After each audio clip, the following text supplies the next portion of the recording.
राधे राधे दोस्तों। महाभारत काल की कहानियों के सिलसिले को आगे बढ़ाते हुए आज हम यह जानेंगे कि वेद व्यास जी का जन्म कैसे हुआ। ज़्यादातर लोग आप जानते होंगे वेद व्यास जी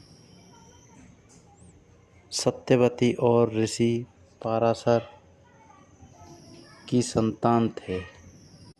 सत्यवती का जन्म मछली के पेट से हुआ था, इसलिए उनके शरीर से हमेशा मछली की गंध आती थी। लोग उन्हें मत्स्यगंधा भी कहते थे। मत्स्यगंधा धीरे धीरे बड़े होने लगी। उनकी सुंदरता भी अद्भुत थी। रात्रि को वह अपनी नाव में बैठकर लोगों को इस पार से उस पार पहुंचाया करती थी। एक दिन महर्षि पराशर वहां पहुंचे। पराशर मुनि ज्योतिष विद्या के मर्मज्ञ थे। वे गर्भाधान के लिए उपयुक्त पात्र की खोज में थे, क्योंकि उस दिन पुष्य नक्षत्र के योग से ऐसा संयोग बन रहा था कि सही पात्र ने गर्भ धारण कर लिया तो कोई दिव्य आत्मा इस धरती पर अवतरित होगी। समय बीतने से पहले उनकी दृष्टि मत्स्यगंधा पर पड़ी। उसे देखकर महर्षि मुग्ध हो गए। उन्होंने कहा, सुंदरी, तुम्हें अपूर्व सुख मिलेगा, तुम मेरे साथ रमण करो। तब मत्स्यगंधा ने उत्तर दिया, महर्षि, आप यह कैसी बातें कर रहे हैं? दोपहर का समय है, आसपास लोग बैठे हैं, मैं आपके साथ रमण कैसे कर सकती हूँ?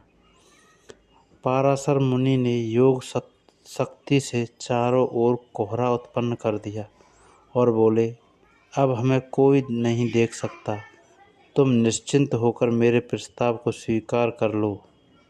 मत्स्यगंधा पुनः बोली, महर्षि, मैं कुंवारी हूँ, पिता की आज्ञा के अधीन हूँ। आपके साथ रमण करने से मेरा कौमार्य नष्ट हो जाएगा, मैं समाज के लिए कलंक बन जाऊंगी। पराशर जी ने उत्तर दिया, तुम चिंता मत करो, मुझसे रमण करने के पश्चात तुम्हारा कौमार्य बना रहेगा। गर्भवती होने पर भी गर्भ का चिन्ह प्रकट नहीं होगा। मत्स्यगंधा फिर बोली, मेरे शरीर से मछली की गंध हमेशा निकलती रहती है। आप मुझे वरदान दें कि वह गंध सुगंध के रूप में परिवर्तित हो जाए और 4-4 कोस तक यह गंध फैलती रहे।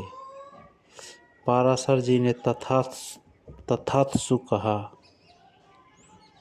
तब मत्स्यगंधा के शरीर से कस्तूरी की गंध निकलने लगी। वह योजनगंधा भी कहे जाने लगी। पराशर जी ने मत्स्यगंधा के साथ रमण किया, जिसके फलस्वरूप मत्स्यगंधा गर्भवती हुई।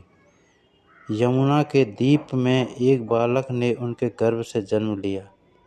वह बालक जन्म लेते ही बड़ा हो गया। वह तप करने के लिए वन में चला गया। वही बालक जगत में वेद व्यास के नाम से प्रसिद्ध हुआ। वेद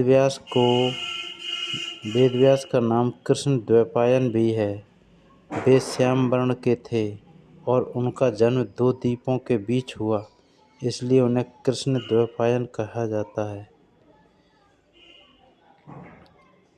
वेद व्यास कारक पुरुष थे, जो आत्मा स्वेच्छा पूर्वक जगत उद्धार के लिए धरती पर जन्म लेती है और स्वेच्छा पूर्वक अपने लोक को जा सकती है। वे कारक कहलाते हैं। माना जाता है वेद व्यास जी आज भी धरती पर मौजूद हैं और लोग योग्य लोगों को दर्शन करके कृतार्थ भी करते हैं। तो दोस्तों, ये थी वेद व्यास जी की कहानी।